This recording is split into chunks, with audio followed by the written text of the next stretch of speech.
എൻ്റെ നാട് പരവൂരിൻ്റെ ചരിത്രപഥങ്ങളിലൂടെ ഒരു യാത്ര 11-ാം അധ്യായത്തിലേക്ക് സ്വാഗതം. ആരാധനാലയങ്ങളിലൂടെ പ്രയാണം ചെയ്യുന്നത് കൊണ്ടാണല്ലോ തേരോട്ടം എന്ന പേര് ലഭിച്ചത്. തേരോട്ടം ഇപ്പോൾ എത്തിയിരിക്കുന്നത് വളരെ സുപ്രധാനമായ സവിശേഷമായ ഒരു മണ്ണിലാണ്, പരവൂരിൻ്റെ കൃത്യം മധ്യഭാഗത്ത്. ഇവിടെ എൻ്റെ നാടിന് കാവലാളായ ഒരമ്മയുണ്ട്. പല സംഭവങ്ങൾ കൊണ്ട് അതിപ്രശസ്തമായ പുറ്റുങ്ങലമ്മ.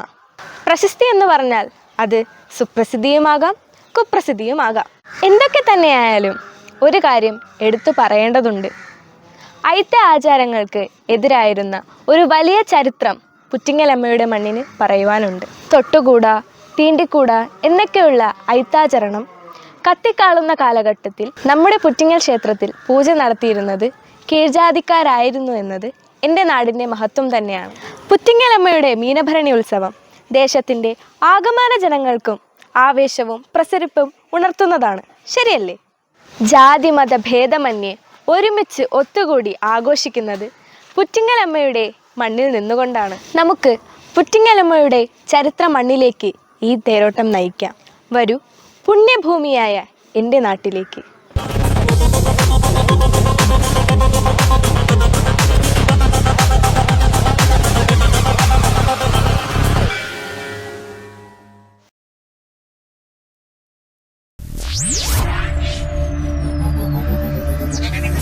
Jewel Junction Media.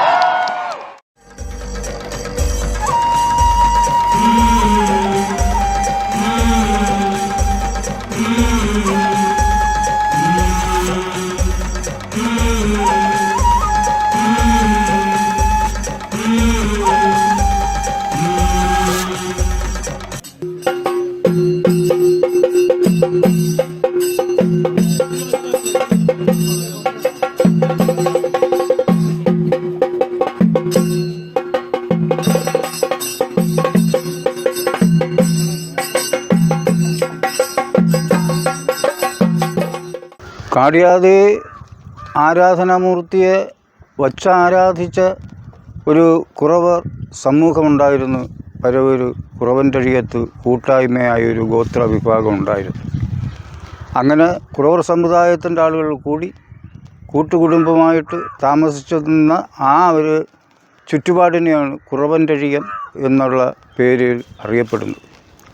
അവിടെ ഒരു 500-1000 വർഷങ്ങൾക്ക് മുൻപ് പരവൂർ പുറ്റിങ്ങൽ ദേവി ക്ഷേത്ര ഉത്ഭവവുമായിട്ട് ബന്ധപ്പെട്ട് പറഞ്ഞു വരുന്ന ഐതിഹ്യം അല്ലെങ്കിൽ മിത്ത് എന്ന് പറയുന്നത്, എനിക്ക് അറിവിന് തിരിവില്ല. എൻ്റെ അപ്പൂപ്പന്മാർ പറഞ്ഞ കഥയാണ് പണ്ടത്തെ കഥ.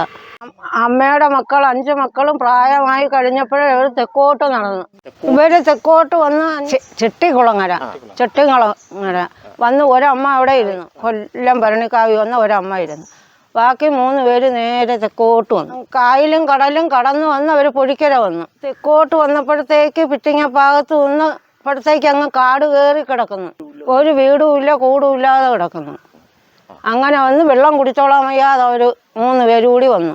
അങ്ങനെ വന്നപ്പോൾ ഒരു തെങ്ങ് നിൽക്കുന്നു. തെങ്ങിൽ ഒരാൾ കയറി പോകണം. അങ്ങനെ ഒരു കരിക്ക് ചോദിച്ച് അങ്ങനെ ആ തെങ്ങ് ഇരുന്ന ആൾ 3 പേർക്കും കൂടെ 3 കരിക്ക് ഇട്ട് കൊടുത്തു. 3 വെട്ടി കുടിച്ചു.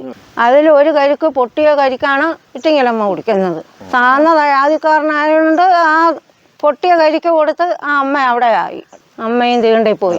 ഈ സമയത്താണ് ഈ അമ്മ ഈ താഴ്ന്ന ജാതിക്കാരൻ്റെ കയ്യിൽ നിന്ന് ഒരു ഇളനീർ വെള്ളം കുടിച്ചു പോയി. നീ അയിത്തക്കാരി ആയിപ്പോയി, നീ ഇവിടെ ഇരുന്നോ, ഞങ്ങളോടെ നീ വരണ്ട, പൊട്ടിയ കരിക്ക് കുടിച്ചതല്ലേ. വീണ്ടും 2 പേര് തെക്കോട്ട് പോയി. ഒരാൾ ശാർക്കര ഇടയിലും ഇരുന്നു, ഒരാൾ കാപ്പിലും ഇടയിലും ഇരുന്നു. അങ്ങനെ വർഷങ്ങൾ കുറേ കഴിഞ്ഞപ്പോഴത്തേക്ക് അമ്മമ്മ വന്ന് പിറ്റിങ്ങപ്പാകത്തൊരു വീട്ടിൽ കയറി ഒരു മനുഷ്യനായിട്ട് അവതരിച്ചപ്പോഴത്തേക്ക് പറഞ്ഞു, എനിക്ക് വെറുതെ ചോറ് തരാൻ പറ്റത്തില്ല, നീ ഇവിടുത്തെ പാത്രങ്ങളും കഴുകി പശുവിന് പുല്ലറുത്തോണ്ട് വരാൻ പറഞ്ഞു. അന്നത് ബാലകുട്ടിയാണ്. ആ വല്യവും അർപ്പത്തെയും കൊണ്ടുപോയി പോച്ചേർത്ത സമയത്താണ് ഈ പുറ്റിൽ കൊണ്ട് രക്തം ചീണ്ടിയത്.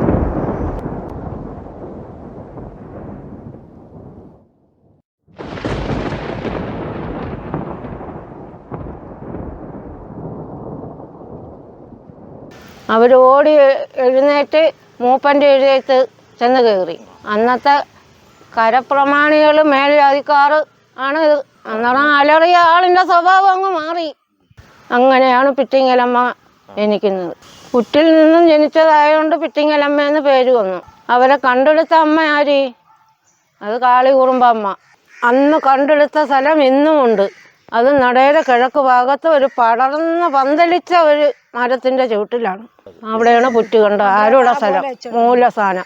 അങ്ങനെ അന്നത്തെ നാട്ടു പ്രമാണിമാരൊക്കെ വിളിച്ചു വരുത്തി ഗണിക്കുന്ന ഗണകന്മാർ വന്ന് അവർ ഗണിച്ചതിൻ്റെ ഫലമായിട്ട് ദേവീ സങ്കല്പം അവിടെ കുടികൊള്ളുന്നതായി കണ്ടെത്തുകയും അങ്ങനെ നാനാ വിഭാഗത്തിൻ്റെ അന്ന് കൂടിയിരുന്ന നായർ സമുദായം, ബ്രാഹ്മണ സമുദായം, തണ്ടാർ സമുദായം, ഈഴവ സമുദായം, വാത്തി സമുദായം, ഇങ്ങനെയുള്ള വിഭാഗങ്ങളുടെ എല്ലാം കൂട്ടായ പരിശ്രമത്തിൻ്റെ ഫലമായിട്ട് അവിടെ ദേവീ ക്ഷേത്രത്തിൻ്റെ ആരംഭം കുറിക്കുകയും അങ്ങനെ കുറത്തിയമ്മ കണ്ടെടുത്ത ആ ഒരു ഉത്ഭവസ്ഥാനം ഇന്നും ആദി സ്ഥാനമായിട്ട്, മൂലസ്ഥാനമായിട്ട് ഇന്നും പ്രത്യക്ഷത്തിൽ നമുക്ക് എല്ലാവർക്കും കാണത്തക്ക രീതിയിൽ തന്നെ വെച്ച് ആരാധിക്കുന്നുണ്ട്. ആ മൂലസ്ഥാനത്ത് നിന്നാണ് ഇന്ന് കാണുന്ന പിറ്റിങ്ങൽ ദേവീ ക്ഷേത്രത്തിൻ്റെ പരിണാമം കുറിക്കുന്നതും ഇന്ന് വലിയ ലോക പ്രസിദ്ധമായിട്ടുള്ള ക്ഷേത്രമായി തീർന്നതിൻ്റെയും ഒരു മിത്തെന്ന് പറയുന്നത് ഇതാണ്.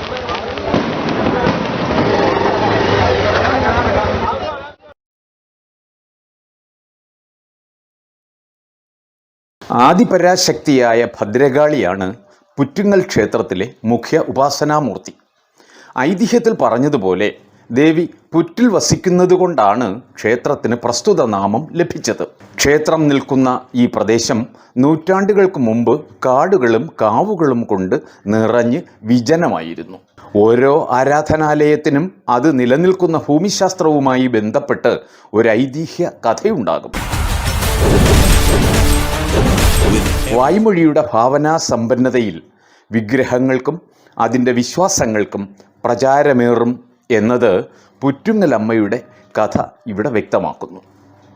ദീർഘവും നിബിഡവുമായ മിശ്ര ചരിതത്തിൻ്റെ ഇടം കൂടിയാണ് പുറ്റുങ്ങൽ ദേശം. ക്ഷേത്രാചാരങ്ങളും പൂജകളും നിലനിൽക്കുന്നത് തന്നെ ചാതുർവർണ്ണ വ്യവസ്ഥയിലാണ്. അതുകൊണ്ട് പല ജാതീയതയുടെയും ജീവിതാടയാളങ്ങൾ ഇവിടെ നമുക്ക് കാണാൻ കഴിയും. നാനാതരം മനുഷ്യരുടെ വിപുലമായ ഒരു കൂട്ടായ്മയായി പരിണമിക്കുന്നതും ഇവിടെ കാണാം. ചരിത്രപരമായ ചില വസ്തുതകളും പുറ്റുങ്ങൽ ക്ഷേത്രത്തിന് പറയുവാനുണ്ട്. അതിൽ ഏറ്റവും പ്രധാനം ഐത്താചാരങ്ങൾക്ക് എതിരായിരുന്ന ഒരു സംഭവമാണ്. 4 നൂറ്റാണ്ടുകൾക്ക് മുമ്പ് ഐത്താചരണം അതിൻ്റെ പാരമ്യതയിൽ നിന്ന കാലത്ത് പുറ്റുങ്ങൽ ക്ഷേത്രത്തിൽ പൂജ നടത്തിയിരുന്നത് ഐത്തജാതിക്കാരായ ഈഴവറായിരുന്നു. അന്ന് അത് കേരളത്തിലെ ഒരു പ്രധാന സംഭവമായിരുന്നു. ഇന്നും തുടരുന്നുമുണ്ടത്. ക്ഷേത്രഭരണം സംബന്ധിച്ച് ജാതി തിരിഞ്ഞുള്ള തർക്കത്തിന് 1 നൂറ്റാണ്ടിനടുത്ത് പഴക്കമുണ്ട്. തർക്കം കോടതിയിലെത്തുകയും അത് ഹൈക്കോടതിയോളം വളരുകയും ചെയ്തു. ജാതി സ്പർദ്ധയും അസഹനീയമാം വിധം വളർന്ന് സംഘർഷത്തിലെത്തി നിൽക്കുന്നു എന്നത് ആശങ്കയോടെയാണ് ജനങ്ങൾ നോക്കിക്കാണുന്നത്.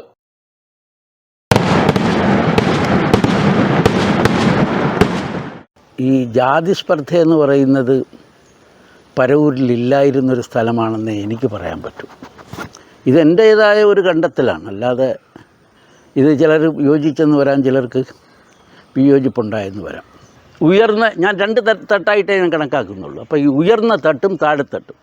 അപ്പോൾ ഈ ഉയർന്ന തട്ടിലെ മേൽക്കോയ്മയുടെ സഹായത്തോടു കൂടി കീഴ്ത്തട്ടിലുള്ള ജനസമൂഹം ഉണ്ടാക്കിയതായിരിക്കണം ഈ ക്ഷേത്രം.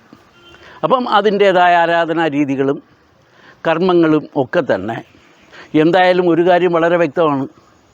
ശ്രീനാരായണ ഗുരുവിൻ്റെ കാലത്തിന് ശേഷമായിരുന്നിരിക്കണം ഈ ക്ഷേത്രങ്ങൾ എന്ന് പറയുന്ന ആരാധനയുടെ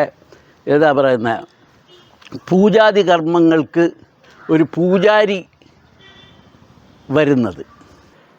അപ്പോൾ ഈ പൂജാതി കർമ്മങ്ങളിൽ ബ്രാഹ്മണനല്ലെങ്കിൽ ആ കുടുംബത്തിൻ്റെ അവിടെയാണ് ഈ കുടുംബത്തിൻ്റെ ഭാഗം വരുന്നത്. അപ്പോൾ അന്നുണ്ട കുടുംബത്തിൻ്റെ നേതൃസ്ഥാനത്തേക്ക് ആത്മീയ തലത്തിൽ ഒരല്പം ഉയർന്ന ഒരവസ്ഥയിലേക്ക് എത്തിയ ഒരാളായിരുന്നിരിക്കണം അന്നത്തെ ആ ക്ഷേത്രത്തിൻ്റെയും പൂജാരി. അപ്പോൾ ആ ഒരു സമ്പ്രദായമായിരിക്കണം മിക്കവാറും ഈ പുറ്റിങ്ങൽ ക്ഷേത്രത്തിലെ ഉത്സവങ്ങൾക്കും അല്ലെങ്കിൽ പൂജാതി കർമ്മങ്ങൾക്കും ഇങ്ങനെ ഈ മേലാളന്മാരിൽ നിന്ന് മാറിയ ഒരു ഗ്രൂപ്പ്, അല്ലെങ്കിൽ അതിൽ നിന്ന് തൊട്ടടുത്ത തട്ടിൽ നിൽക്കുന്ന ഒരു ഗ്രൂപ്പിന് ആരാധന സൗകര്യം ഉണ്ടായിരുന്നു. ഇപ്പോഴും അത് തുടർന്നു വരുന്നു.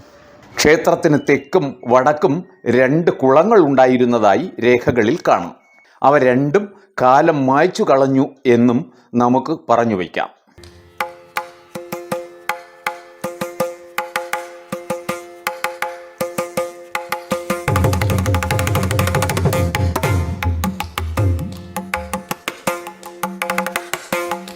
തെക്കുവശത്തായി നിൽക്കുന്ന ഈ കുഞ്ഞു കൊട്ടാരം ദേവിയുടെ ആടയാഭരണങ്ങൾ സൂക്ഷിച്ചിരുന്ന ഒരാലയമായി ഇന്നും തലയുയർത്തി നിൽക്കുന്നു. പഴമയുടെ ഗരിമയിൽ ഇത് കാലം താണ്ടി നിൽക്കുന്നത് വലിയൊരാശ്വാസം തന്നെയാണ്.